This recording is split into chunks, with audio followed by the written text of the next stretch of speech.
ou nous écrire à Fondation KTO, 13 rue du 19 mars 1962, 92 240 Malakoff. Merci.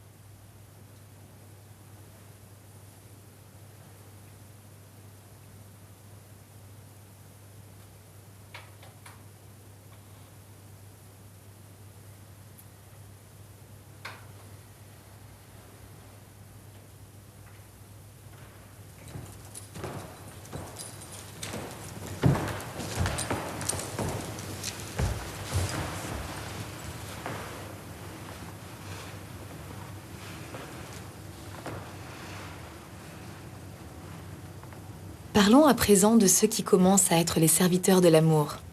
Nous le sommes, selon moi, dès que nous décidons d'emprunter le chemin de l'oraison pour suivre celui qui nous a tant aimés. C'est là une dignité si haute que j'éprouve une délectation particulière à y penser.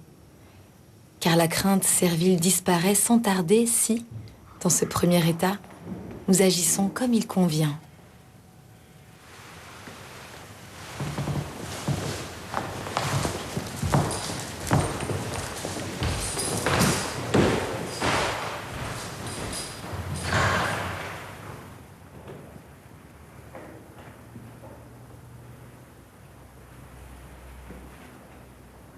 La première chose qu'il faut dire quand on parle de la prière, à l'école de Thérèse d'Avila, c'est que Dieu habite en l'homme. C'est peut-être le plus important. Cette présence de Dieu, cette présence du Christ, cette présence du Père, du Fils et de l'Esprit au plus intime du cœur de l'homme. Et la vocation la plus profonde de l'homme, c'est de rejoindre cette présence au fond de lui. L'oraison, c'est ce chemin de l'homme pour rejoindre Dieu qui est là, présent au fond de lui et qui l'attend.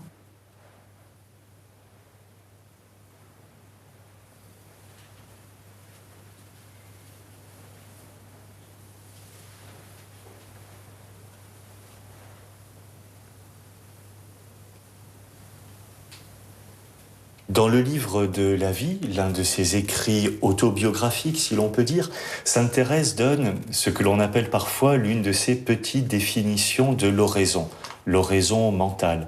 L'oraison, c'est une forme de prière dont Thérèse nous dit que c'est un entretien fréquent, seul à seul, avec celui dont nous nous savons aimer.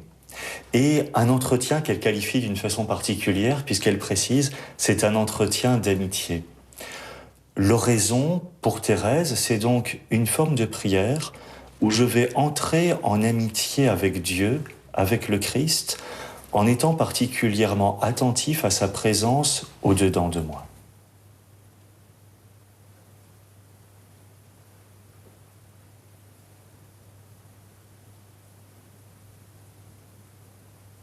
Le plus important, dit-elle, au début de l'oraison, c'est la manière dont on entre dans l'oraison.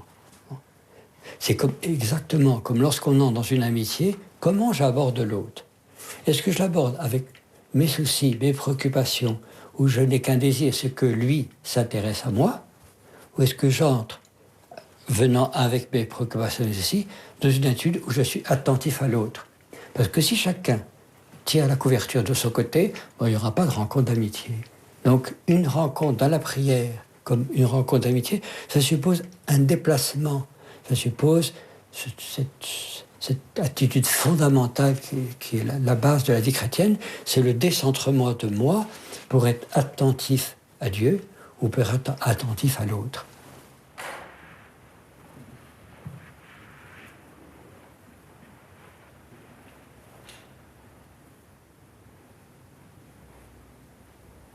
Je dirais qu'il y a quelqu'un dans ma vie. Quelqu'un dans ma vie qui draine tout mon être, qui me propose son amitié, qui me propose de vivre avec lui, et que j'essaie d'employer mon énergie, toutes mes ressources, à rendre cette amitié, cette rencontre plus consciente, plus réelle, plus vraie. Que ça se traduit dans une vie globale. C'est toute ma vie qui est concernée par l'oraison. L'oraison n'est pas pour moi un temps déterminé seulement, c'est ma vie.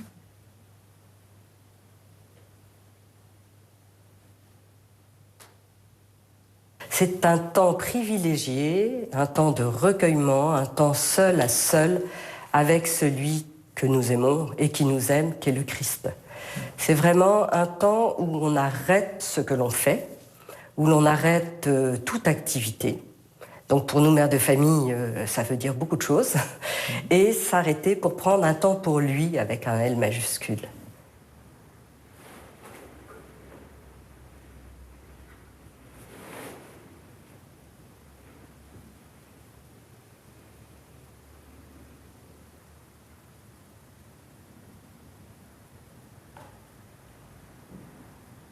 Bon, c'est une relation, c'est vivant et on s'entretient souvent, c'est-à-dire que nous on passe 2 heures d'oraison par jour, il y a une répétition, mais ce n'est pas, comment dire, une répétition, ça peut être fastidieux.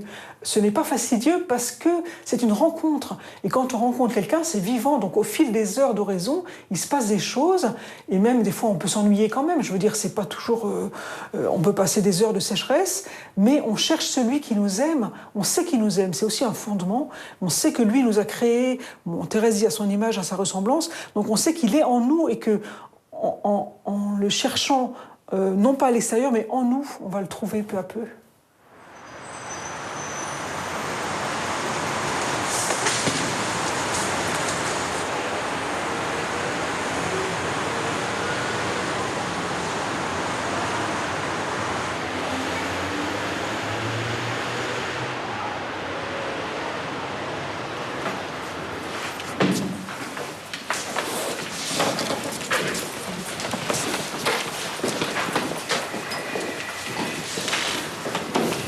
Seigneur, ouvre mes lèvres, et ma bouche publiera ta louange. Le Christ est la source de la sagesse, venez, adorons-le. Le Christ est la source de la sagesse, venez, adorons-le.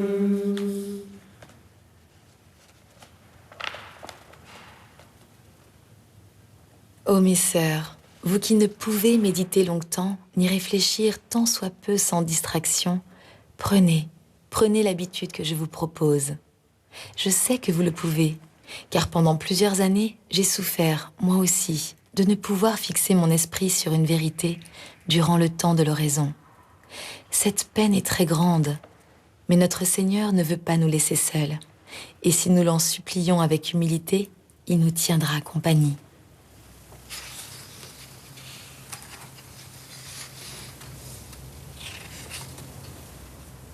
Thérèse, à son époque, au XVIe siècle, a eu à sa disposition des livres de spiritualité qui proposaient des méditations assez systématiques pour telle période de l'année, en fonction du calendrier liturgique, en fonction de telle ou telle fête du Christ, des méditations qui étaient proposées à la prière des chrétiens.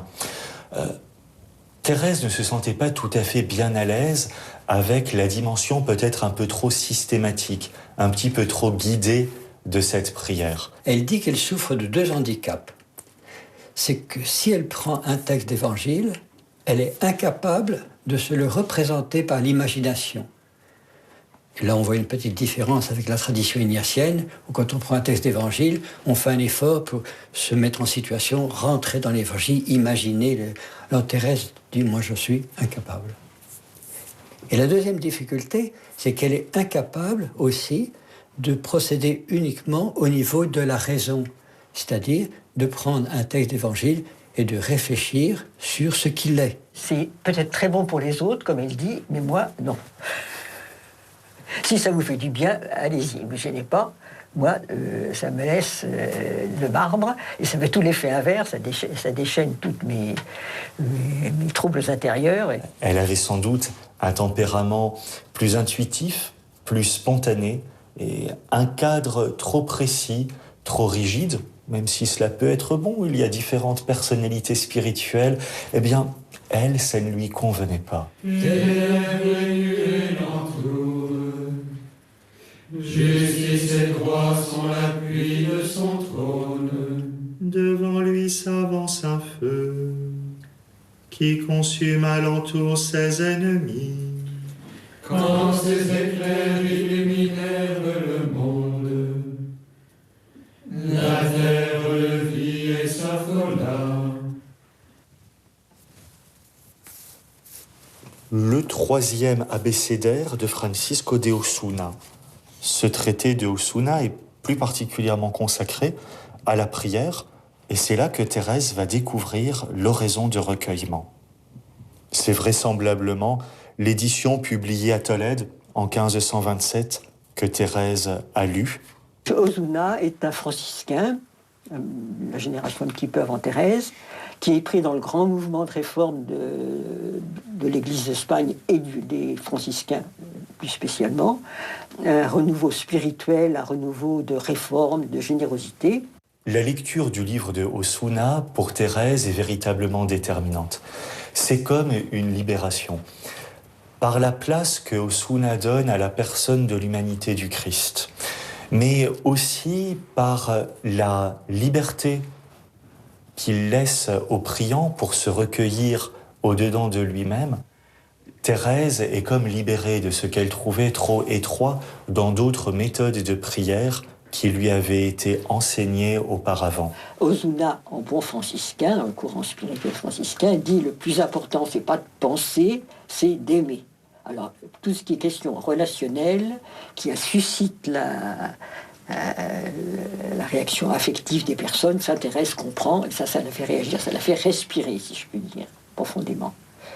Donc la prière est relation. Ça, elle l'a reçu d'Osuna, elle l'a appris à 23 ans d'Osuna, clairement, consciemment. Finalement, grâce à Osuna, Thérèse découvre que l'oraison, c'est une affaire de liberté, de simple rencontre avec Dieu, avec le Christ.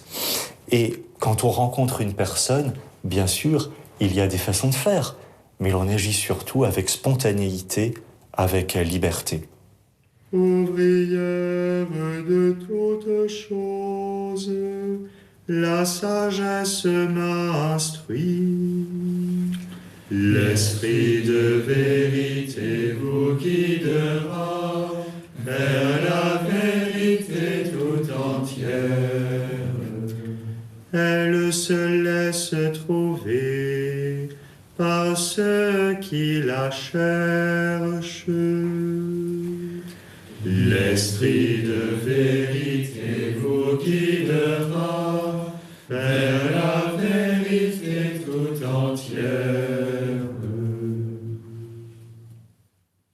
Ce qui est certain, c'est qu'elle a trouvé chez Osuna des pistes pour avancer qui ne se refermeront plus pour elle, même si ce sont des pistes profondes et d'autres qui sont limitées ou des impasses. Il y a certaines limites que Thérèse ne pourra pas accepter dans l'enseignement de Osuna. En particulier, y compris dans cet ouvrage du troisième abécédaire, il préconisait, comme l'un des moyens pour avancer toujours plus profond dans le recueillement, de faire le vide en soi, de ne penser à rien. Thérèse découvrira aussi d'expérience que le vide de la pensée, ça peut ramener l'imagination folle à premier plan, à grande vitesse, et de toute façon, c'est pas ça dont il est question dans la prière. Et le grand basculement de Thérèse, ce sera de dire en clair, ce n'est pas à force de penser au Christ, ce n'est pas à force de ne penser à rien d'autre. Ce n'est pas à force de faire des efforts, Dieu n'est pas au bout de mes mains tendues, Dieu me précède.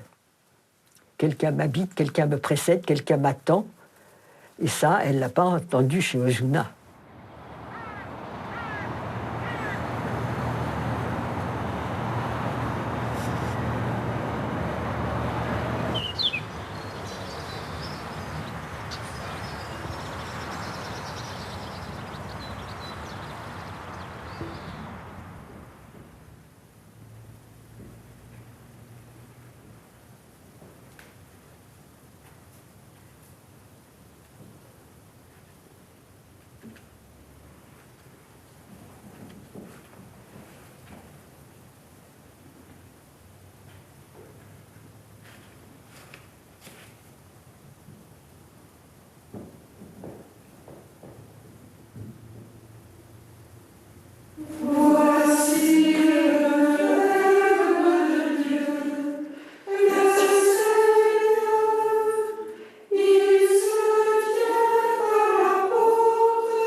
Thérèse va connaître une histoire d'une quinzaine d'années où ça va caramboler chez elle, où elle va chercher sa propre voie, et avec une énergie, un labeur et un courage absolument admirables, et un chemin tout à fait sinueux.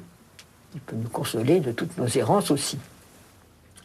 Ce qui va être déterminant pour elle, à mon avis, c'est, si je peux dire ça comme ça, c'est que le Seigneur va se dire, bon, maintenant, vraiment, tu as fait tout ce que tu pouvais, il faut que j'intervienne vraiment de façon un peu forte dans ta vie. Et ce qui va être déterminant, c'est que Thérèse va, après tellement de difficultés et tellement d'efforts et de labeur et d'histoires difficiles, va un beau jour, ce qu'elle appelle sa conversion, entre guillemets, je sais pas, va caler. En disant au Seigneur, je crois, mais moi volontairement, hein, c'est pas du Thérèse, en se jetant au pied du Seigneur et en lui disant, écoute, tu veux que j'arrive à rien, à toi de jouer. Je cesse de mettre ma confiance en moi, je n'espère plus rien de ma dernière bonne trouvaille, ma dernière bonne idée, mon dernier essai, c'est fini, je ne compte. Mais je mets toute ma confiance en toi, radicalement. C'est ce qu'elle appelle sa conversion, au pied du Christ en croix. Bon, tu m'as aimé jusque-là, à toi. Bon. Et c'est ça, à mon avis, qui est la conversion radicale de toute vie chrétienne, c'est qu'est-ce qui mène? Est-ce que c'est le Seigneur ou est-ce que c'est moi?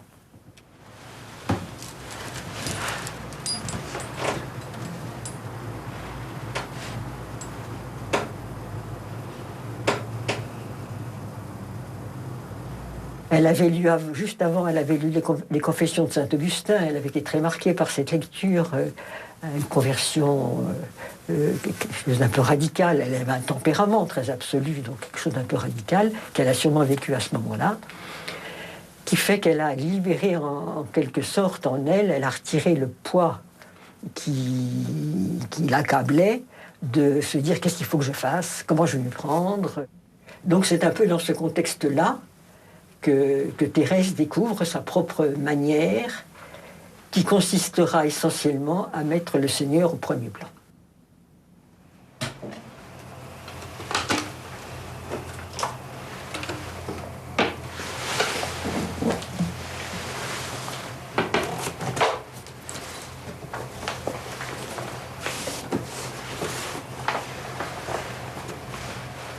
Saint Augustin nous dit qu'après avoir longtemps cherché Dieu en beaucoup d'endroits, il le trouva enfin au-dedans de lui-même.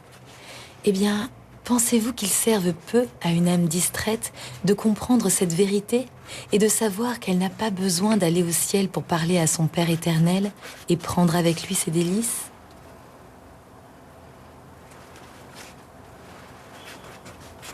Aucun besoin d'élever la voix pour lui parler.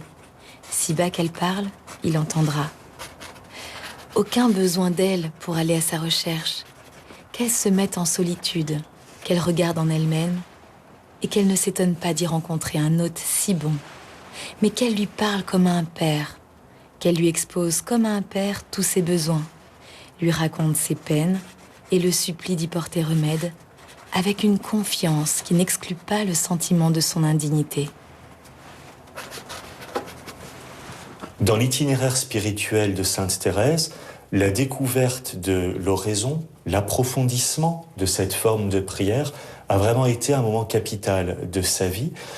Et cela a été un moment tellement important, cette découverte du Christ dans cette amitié qu'est l'oraison, que lorsque le Seigneur lui a inspiré de fonder une nouvelle communauté, le premier couvent de Carmélites des Chaussées, qui fut le premier couvent de notre ordre, Thérèse a donné comme centre de la vie de la nouvelle communauté l'oraison, cette intimité avec le Christ. Non pas simplement comme un exercice spirituel que l'on pratiquerait à certains moments de la journée, mais vraiment comme ce qui donnerait sa forme à la nouvelle communauté.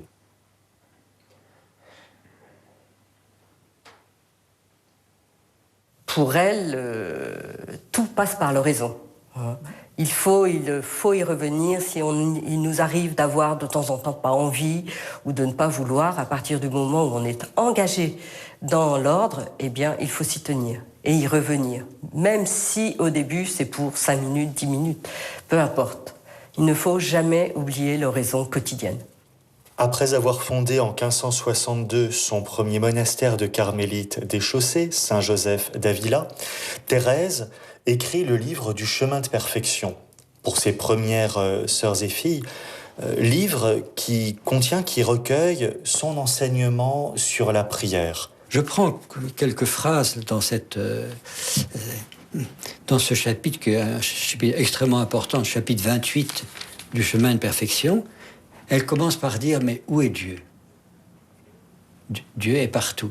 Et reprenons l'enseignement de saint Augustin, la grande phrase de saint Augustin, « Après l'avoir cherché partout, il l'a trouvé au-dedans de lui-même. » Donc, Dieu est présent en nous, ce qui est la grande réalité. Donc ça, c'est l'intériorité. Et elle dit, évidemment, ça change tout. Découvrir que Dieu est en soi, plus on réalise que ça présente, plus tout le reste, il met à sa place.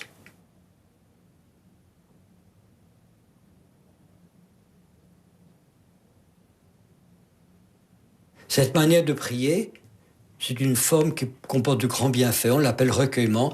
L'âme y recueille ses puissances, qu'elle appelle ses puissances, son intelligence, sa volonté, et rentre en elle-même avec son Dieu.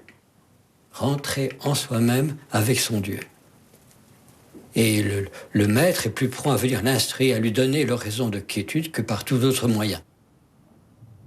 Santificado sea tu nombre, venga en nosotros tu reino. Que ton nom soit sanctifié, que ton règne vienne au-dedans de nous. Que le Christ Jésus nous apprenne toujours plus à dire en vérité cette parole et à vivre en cohérence avec ce qu'elle signifie.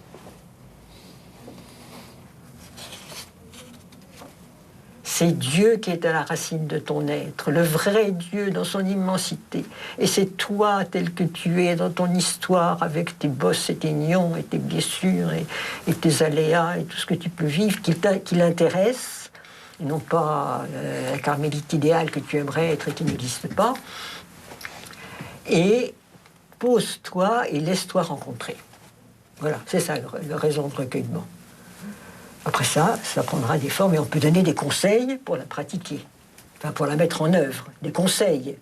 À chacun de voir les conseils qui lui conviennent et puis d'en faire usage suivant les jours et l'humeur et les circonstances. Dieu, viens à mon aide. Seigneur, à notre secours.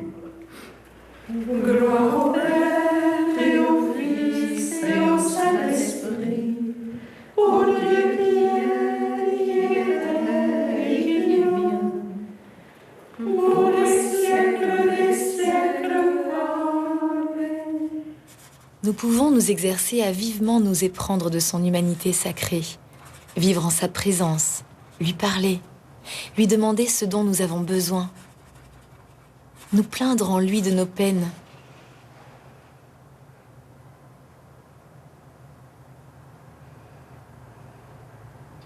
Nous réjouir avec lui de nos joies. Et ne pas l'oublier pour autant, sans chercher de prière à prêter, mais des mots conformes à nos désirs et à nos besoins. Quand je viens à l'oraison, mon attention à Dieu, mon recueillement, le fait que je me tourne vers le Christ, ne va pas créer la présence de Dieu ou la présence du Christ. Dieu est toujours déjà là. Dieu nous précède toujours.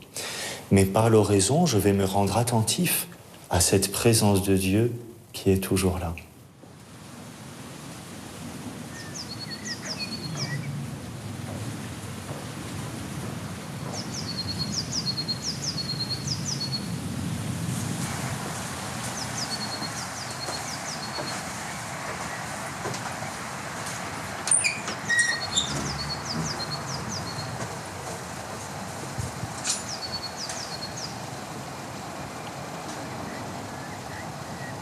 Je crois que pour Sainte Thérèse et pour nous, ce qui est très important, c'est de rencontrer le Christ vivant. Donc, elle insiste beaucoup sur se le représenter. Enfin, Alors pour moi, si vous me demandez un peu mon expérience, c'est vrai qu'au fil des années, ce qui se passe, c'est que le Seigneur devient de plus en plus vivant. Enfin, bien qu'il était très vivant au moment de l'appel, puisque si on répond à un appel, c'est qu'on a une expérience. Enfin, quelque part, le Seigneur nous parle, quoi, même s'il nous dit pas une parole très très précise, mais ce qui se fait au fil du temps, c'est que Jésus est vraiment celui avec qui je vis. Alors ça se passe dans l'oraison et ça se passe dans la vie. Hein, dans la vie où on lui parle. Et Sainte Thérèse insiste beaucoup, parler avec lui comme avec un frère, un père, un ami. Donc c'est quelqu'un de proche, que ce soit un frère, un père, un ami, un époux.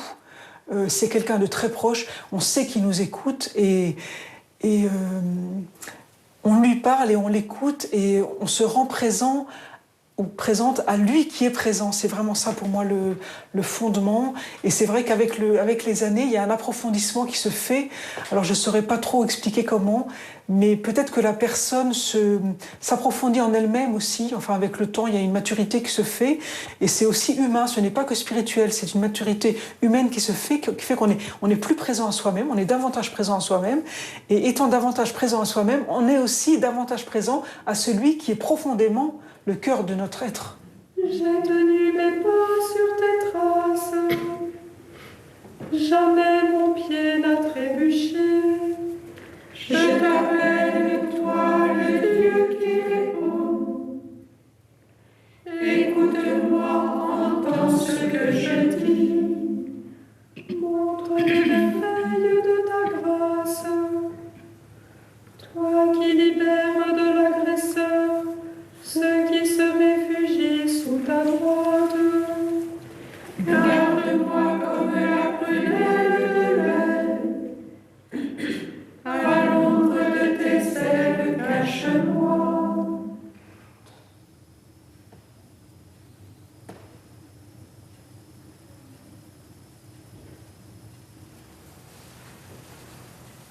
On dirait un guerrier qui se retire dans une forteresse pour se mettre à couvert des attaques de l'ennemi.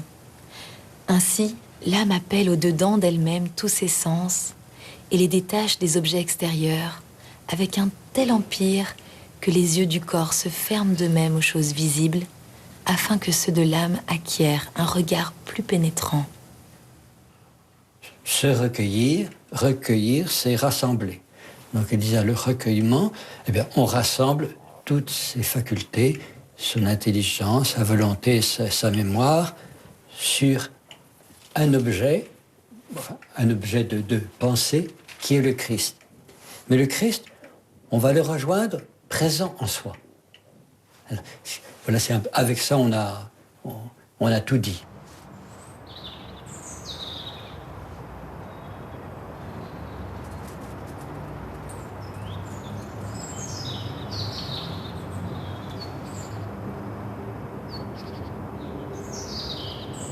Et cette dimension de l'intériorité est vraiment capitale, puisque il s'agit pour nous de vivre non pas à la superficie de notre être, au niveau de nos réactions plus immédiates, plus instinctives, mais d'être vraiment fondé sur le roc de la présence de Dieu en nous, et que la source de nos actions, de nos pensées, soit cette présence de Dieu au-dedans de nous.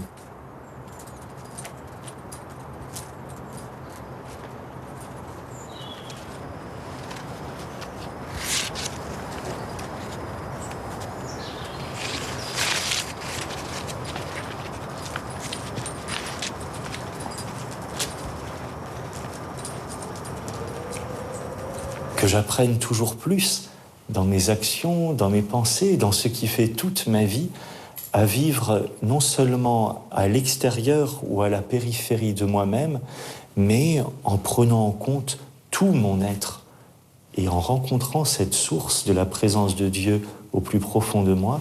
C'est ce centre le plus profond, ce que la Bible appelle le cœur profond, que je touche et à partir duquel j'apprends toujours plus à vivre.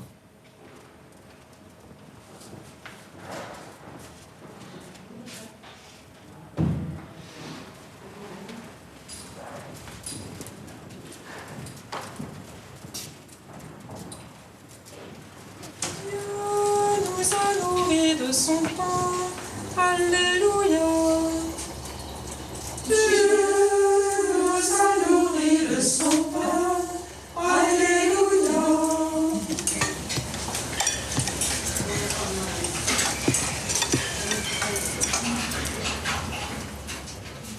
Alors en fait, elle-même donne plein de moyens qui vont l'aider à se recueillir, à rentrer en elle-même. Ça peut être un livre, un bon livre, comme elle dit. Elle dit que l'Évangile est le livre qui l'a le plus aidée. Ça peut être une représentation du Christ qui rassemble la sensibilité vers cette image. Ça peut être des prières de l'Église, le Notre Père, le Je vous salue Marie. Et jamais Thérèse n'oppose prière mentale et prière vocale. Parce qu'on peut être très profondément uni à Dieu en récitant les prières de l'Église. Ça, c'est très important pour Thérèse. Elle ne fait pas de hiérarchie comme d'autres ont pu le faire, pour dire que l'union à Dieu dans le silence serait supérieure à une prière récitée. Non, pas du tout. Ça n'a pas d'importance quelque part pour Thérèse.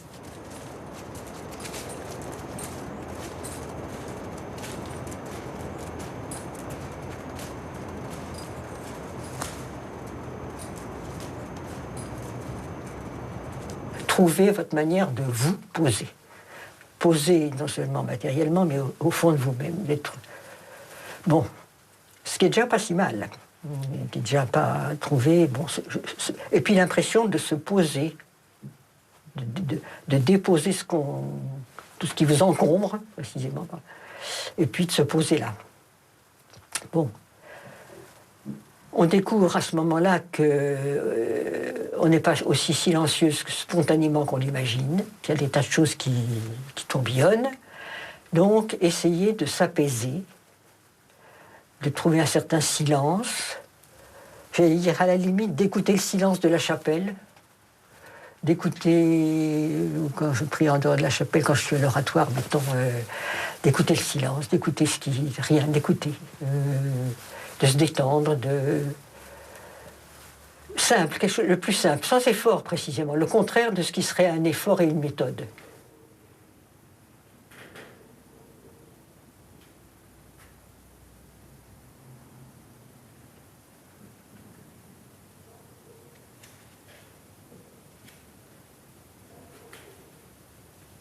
Elle aime aussi prier dans la nature, la campagne, l'eau, les fleurs. Thérèse aime beaucoup l'eau, elle donne souvent cette image de l'eau qui lui rappelle le Créateur.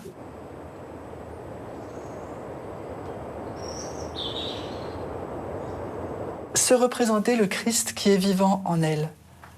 Selon les moments, elle aimera le rejoindre à l'agonie, elle aimera penser à lui ressuscité, mais c'est vrai qu'elle a une sorte de prédilection pour tenir compagnie au Christ, là où il est le plus seul, au jardin des Oliviers.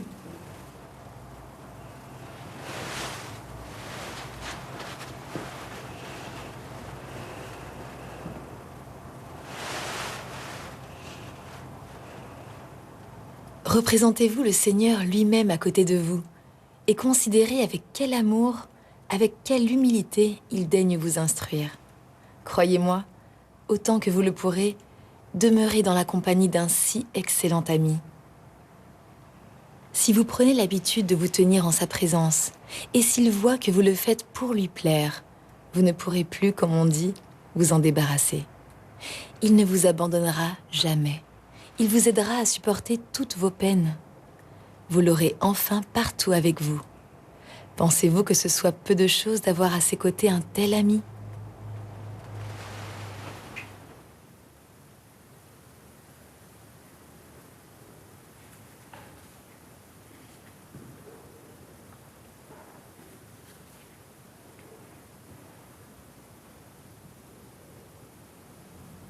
Regardez le Seigneur dans la foi. J'allais dire, ce regard intérieur qui découvre dans la foi qu'il me regarde en même temps. Que je suis regardé plutôt. C'est pas il va me regarder parce que je regarde, c'est que je le regarde mais que je suis déjà regardé. Il dit très bien ça dans le chemin. la même chose, j'écoute une parole, je la rumine, je l'écoute me la dire, et j'entends le Seigneur qui me dit « mais je t'écoute ».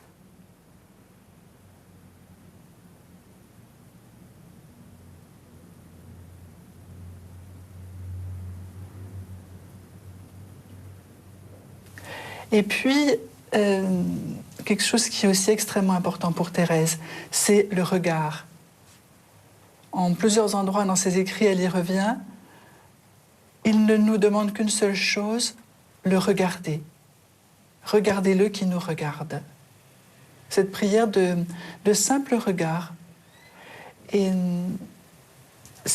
c'est aussi parce que c'est une prière qu'on peut faire pendant les temps d'oraison, mais elle va dire aussi, mais qu'est-ce qui vous empêche dans la journée, dans vos occupations? Rien ne peut vous empêcher de porter quelques instants votre regard sur le Christ, parce que lui vous regarde toujours.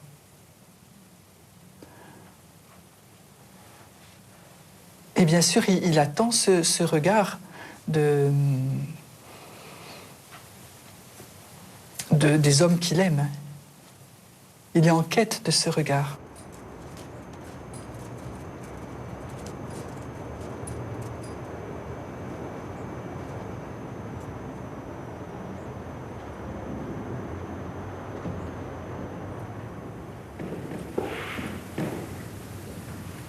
Que le Seigneur te réponde au jour de détresse, que le nom du Dieu de Jacob te défende,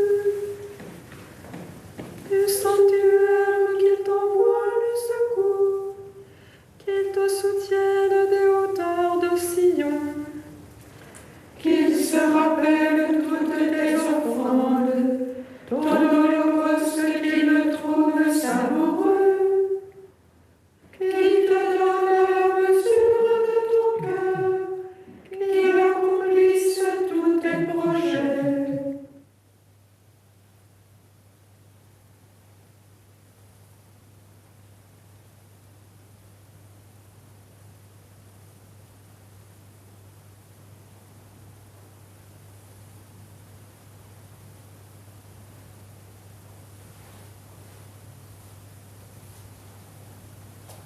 Si on est en retraite, bon, de plusieurs jours, on a une certaine facilité pour s'intérioriser. Mais si je fais oraison un soir, après avoir rencontré beaucoup de difficultés, avoir écouté des histoires lourdes, eh bien, je vais me retrouver l'oraison un petit peu avec tout ça. Dans ce contexte-là, qui vaut pour des laïcs qui reviennent du travail le soir et qui cherchent à faire oraison, il y a un grand moyen, qui est très classique, mais qui tend à être davantage valorisé de nos jours, c'est utiliser son corps. Son corps, mais une utilisation spirituelle de son corps, je dirais, ça revient à quoi? C'est les moyens les plus simples. Moi, c'est celui que je pratique. Et je peux dire que c'est un très bon moyen. Ayant pris une position un peu, je sais pas comment dire, une position un peu stable. On dit toujours une position pas tendue. Une position qu'on puisse garder sans avoir à faire d'efforts. Une position en équilibre, avoir veillé, comme on dit toujours, à la détente, parce que la nervosité est au niveau des épaules. Après ça, personnellement, moi je me mets assis comme ça, et puis mes mains sur les genoux. On peut utiliser un petit banc aussi, chacun ce truc. Mais le moyen simple, à la portée de tous, c'est de respirer. Mais respirer. De faire de la respiration presque, je dirais, un exercice spirituel, c'est-à-dire pendant plusieurs minutes, simplement, non pas de penser que je respire, mais comme, vous savez, même débrancher par rapport à mon mental, pour descendre au niveau de ma respiration et m'efforcer de sentir ma respiration en me laissant faire par la respiration.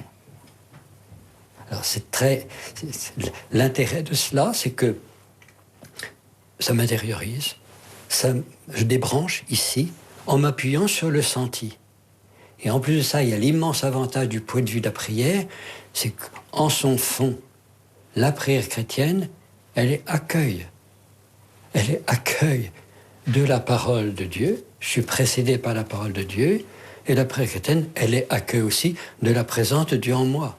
La grande difficulté du séminaire, c'est justement d'accueillir, de cesser, de tenir les manettes en main, de penser, de réfléchir, de mener les choses pour se mettre en situation d'accueil. Or, le corps qui respire nous donne exactement ça. Apprendre à accueillir. Alors, ça ne se fait pas en un instant, mais en riant, je dirais, moi, je peux garantir que ça s'apprend. Hein. Ça s'apprend pour débrancher de là, pour apprendre à se laisser faire par sa respiration. Bon. Je peux dire tout simplement, mais mon expérience personnelle et auprès d'autres, on a plus ou moins de facilité pour ça. Mais avec la persévérance, on y arrive toujours. Si on arrive à tenir, ou continuer pendant 2, 3, 4, 5 ou 6 minutes, au bout de 6 minutes, si on a vécu cela, on est pacifié et on est assez unifié.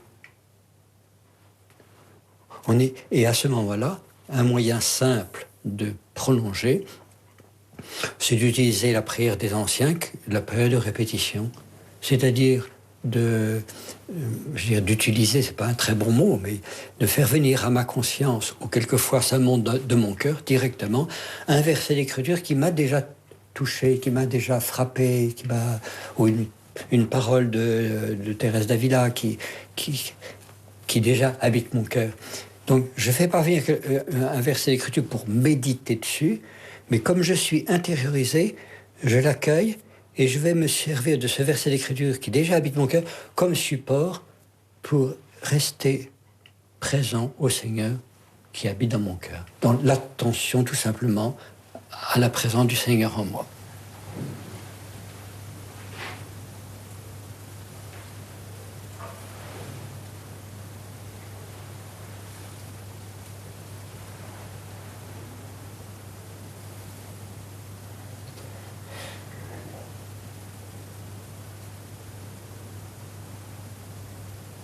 Voilà ce qu'on peut dire comme moyen d'entrée qui permet de surmonter cette sérieuse difficulté des distractions ou préoccupations. Alors, l'expérience montre que même en étant attentif à ce vécu, à cet accueil de la respiration, à certains moments, je peux avoir une distraction. Mais l'expérience montre que cette distraction, elle me touche pas, parce que je ne suis plus au niveau cérébral. Elle arrive, oui, tu sais, elle reste extérieure.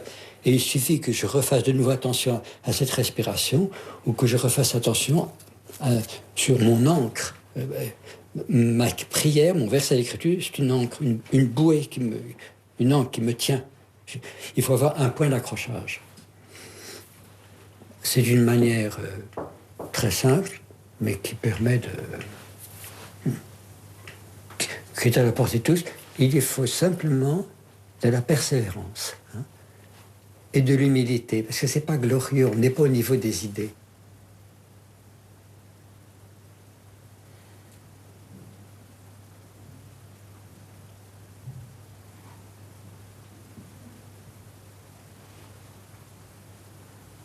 Dans la tradition spirituelle, celui qui ne persévère pas, c'est parce qu'il manque de courage, mais il manque d'humilité. En ce sens que quand j'ai fait des efforts pendant un certain temps, j'estime avoir droit à un résultat. Et si j'ai pas ce résultat, je laisse tomber. C'est des pères du désert qui disent, si tu manques de persévérance, c'est que tu n'es pas humble. Celui qui est humble, il continue. Il ne s'étonne pas que c'est pas tout de suite qu'on a le résultat.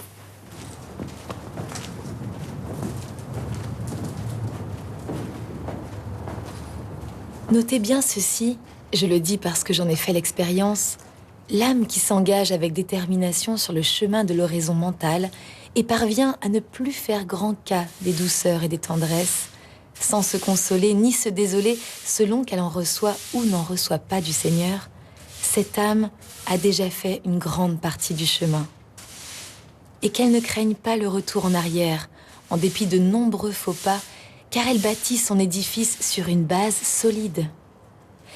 C'est que l'amour de Dieu ne consiste pas à verser des larmes, ni à sentir ces douceurs et tendresses que nous désirons si fort et qui sont notre consolation, mais à servir Dieu avec équité, constance et humilité. Dans le cas contraire, à mon avis, c'est recevoir sans jamais rien donner. C'est là que nos vainqueurs nous demandèrent des chansons et nos bourreaux des airs joyeux. Chantez-nous, disait-il, quelques chants de Sion. Que ma langue s'attache à mon palais, si je perds ton souvenir.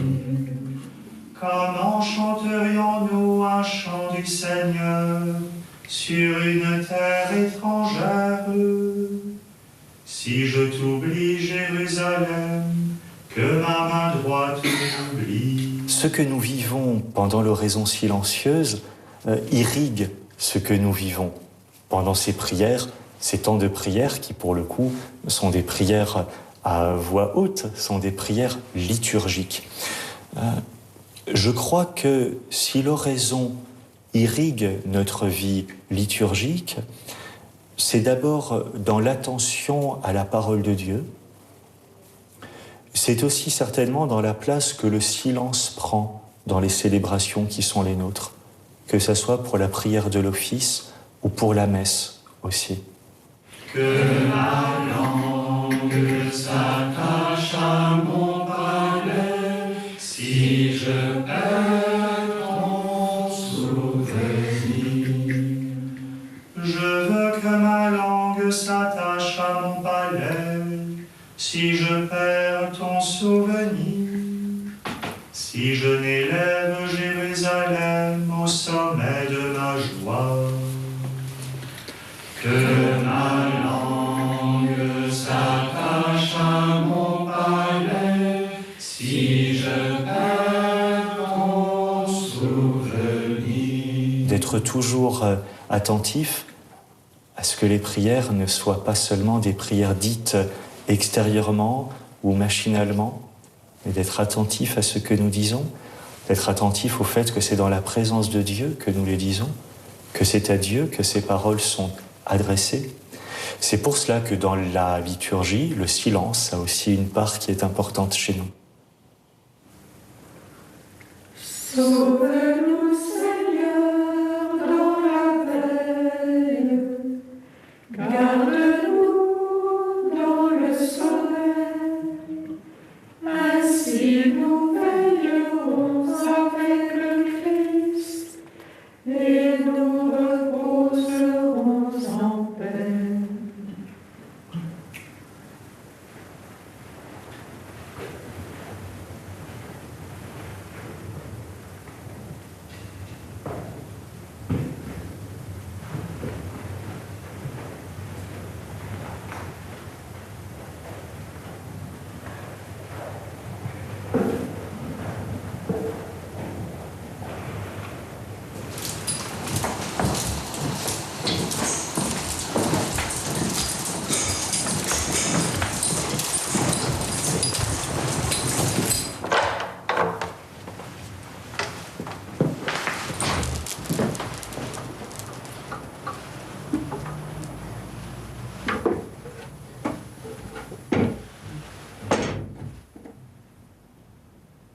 Comme je l'ai dit, j'avais eu parfois, très fugacement, un avant-goût de ce que je m'en vais décrire à présent. Il m'arrivait, dans la représentation où je me voyais en esprit auprès du Christ, dont j'ai déjà parlé, ou même au cours de mes lectures, d'avoir soudain un sentiment de la présence de Dieu qui faisait que je ne pouvais douter qu'il était en moi, ou moi, tout entière, abîmée en lui.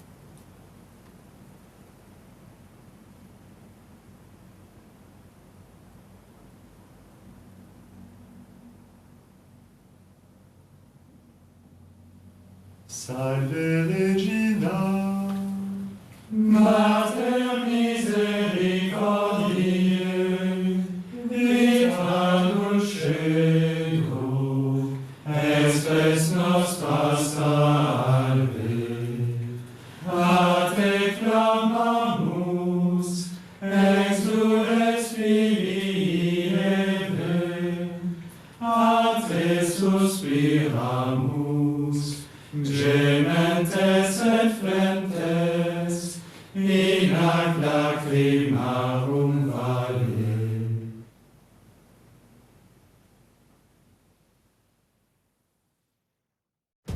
Un documentaire à voir ou à revoir cette nuit à minuit 25, demain à 18h40 et samedi à 17h.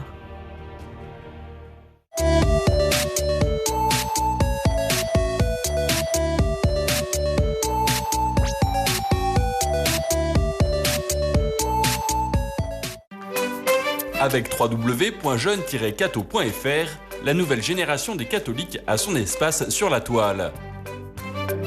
En page d'accueil, retrouvez de nombreux articles